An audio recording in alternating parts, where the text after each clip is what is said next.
First off, let me just say to the people who clicked on this video and answered no in the comments without watching, I guess thanks for the video engagement. And to everyone else who stayed to watch the whole thing, welcome, and I appreciate you. So what's going on? What's with this Sanderson question? Essentially, it's what I call the thing that happens every time bad news turns up regarding The Winds of Winter, the next Ice and Fire book. Most recently, it was George saying that he may not finish it, and of course that caused a firestorm and the resurgence of the Sanderson question, which is basically, should he be the one to finish A Song of Ice and Fire if George can't or doesn't want to? And who is Brandon Sanderson? And should you take a shot every time I mention this guy's name? Well, we're going to be answering all of that and more on today's video, so as always, be sure to hit that like and subscribe button, comment, all that crap, and let's just jump into it. Also, don't take a shot every time I mention him. Seriously, you'll die. Okay, so what's been going on? Why has this question popped up? Well, a couple of days ago, George R. R. Martin did an interview with The Hollywood Reporter regarding some of his projects that he's been working on. Naturally, that project isn't Winds of Winter, and of course, the interviewer asked him about Winds, to which he said, and I quote, "Unfortunately, I am 13 years late. Every time I say that, I'm like, how could I be 13 years late? I don't know, it happens a day at a time. But it's still a priority. A lot of people are already writing obituaries for me. They're saying, oh, he'll never be finished. Maybe they're right. I don't know." And that last sentence right there is what blew up. Multiple outlets and online accounts took that and ran with it, myself included actually. My thoughts on the matter are as such. Then start searching for successors who will. Buddy, if you want to sit this one out and do whatever you want to do, then go for it. But you can't be jealous over Tolkien's legacy when you're doing everything but solidifying yours. Announce a successor and exit stage right. And look, I stand by this statement, but of course people are going to get on my case for being harsh on George, but I want you to imagine one thing, if you will. Real quick, just imagine this. You've worked your entire life to make a living off your stories, your ideas. You finally made it. Instead of standing on the shoulders of giants, you're now side by side with the best of them. And here it is, you've done it. Now all you have to do is cross that finish line. But for whatever reason, you can't do it, and that's fine. But I'd rather he pass along the baton to someone who can, than allow these two here to overshadow his legacy. Whenever the conversation of these books pops up, Dave and Dan's horrendous ending isn't far behind, and I think we, as a fandom, need some definitive ending from George, or someone close to him, to wash that out of our mouths. I've said this before and I'll say it again. If George wants to retire tomorrow and live out the rest of his days doing whatever he wants, then he should do just that. He gave us a phenomenal world and story behind it, and he deserves his success and more. But here's the problem. A couple of months ago at BuboniCon in Arizona, George commented on going to Tolkien's grave and saying all the stuff people left on it, the letters, the flowers, and he wondered about his legacy and what that would look like. And again, I need to reiterate this, I don't want Season 8 to be the definitive end to that legacy. And I think you agree with me. If you'd like to check out the BuboniCon appearance, we did a whole video on that where I got the exclusive details from one of the attendees. I'll leave a link in the description below.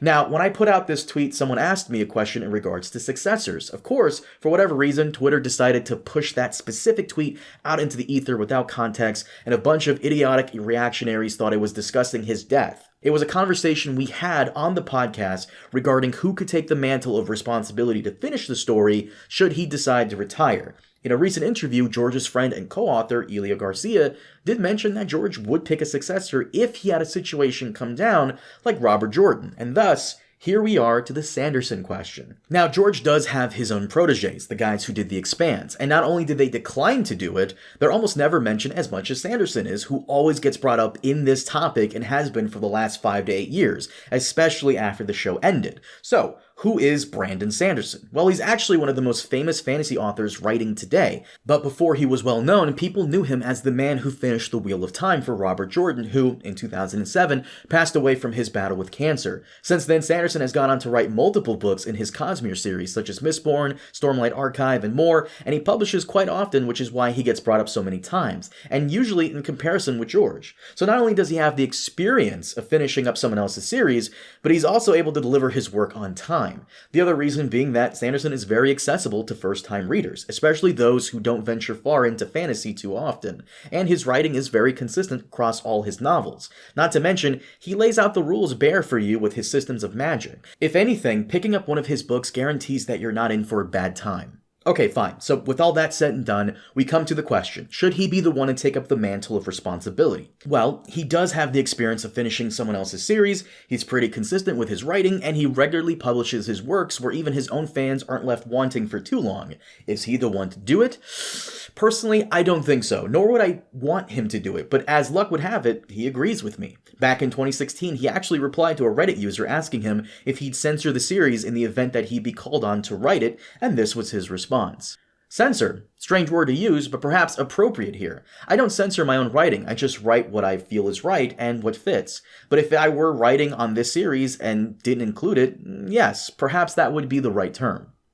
But the point is moot, as I wouldn't say yes to finishing A Song of Ice and Fire if asked, and I don't think they'd ask me. I'd respectfully decline. I wouldn't be right for the job for many reasons. I wouldn't want to put in the content that the series has, and part of that is due to my religious faith, part of it is just who I am. I don't shy away from difficult material, but I prefer not to get explicit. Honestly, when I read it in George's work, I often just cringe. I don't think it fits in prose. I think it looks tacky. But that's almost 100% due to my religious leanings. I realize that others don't read such scenes in the same way I do. However, I'd suggest that this is actually a minor reason why I'd be a bad writer on the series, despite having enormous respect for George R. R. Martin and his talent as a storyteller. The primary reason has to do with the fundamental optimism versus pessimism. I write darkness into my books, but it is darkness as contrast to light, and there's always a spark of hope. My work is fundamentally different from George's in our use of magic. We've talked about books, and he points out, rightly, that I often use a heavily magical component in my stories, particularly the endings. This is because I'm writing science/magic hybrids,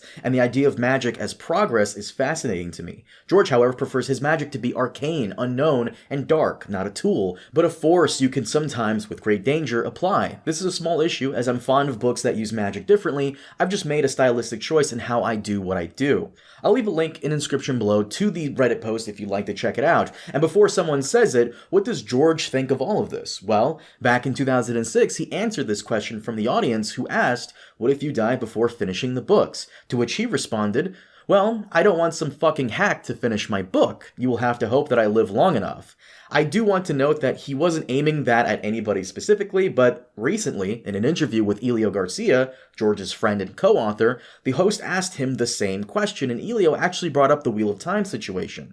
At 36 minutes in that interview, the host brings up George finishing before anything happens to him, and Elio explains that most of the story is in George's head, so if he were to pass, we're shit out of luck. But he also brings up Robert Jordan, who, before passing away, put in arrangements to have his books continue on after he died, and that George has had similar thought about making those arrangements if he had some terminal diagnosis, and has even mentioned some writers who could take over. So, in conclusion, the Sanderson question is basically the thing that pops up every time some bad news about wins gets mentioned. Personally, I don't think Brandon could or should finish it, mostly for the reasons he stated, but there it is. For some reason, Twitter decided to spit that tweet out into the ether, and it brought on a lot of Gen Z reactionaries with reading comprehension problems. Never once did we speculate on George's death, but discussing if he were to retire and hand over the story, who could take over that situation. And I also want to point this out because there's such a weird amount of people coming out of the woodwork who I know have never seen my videos, don't know me, don't know anything I do. I'm not trying to disrespect George. I love the man. Me covering his works allow me to do all of this and meet all of you guys. I'm eternally grateful for that. But I also want his legacy to be impeccable. I don't want how Dave and Dan butchered the ending to this phenomenal story to be the only ending we actually get. And hopefully he can finish it and cement his legacy as one of the best writers of the 21st century. But as always, thank you guys so much for watching. Make sure to hit that like and subscribe button, comment, you know the drill. I'll see you all next time. Have a good one.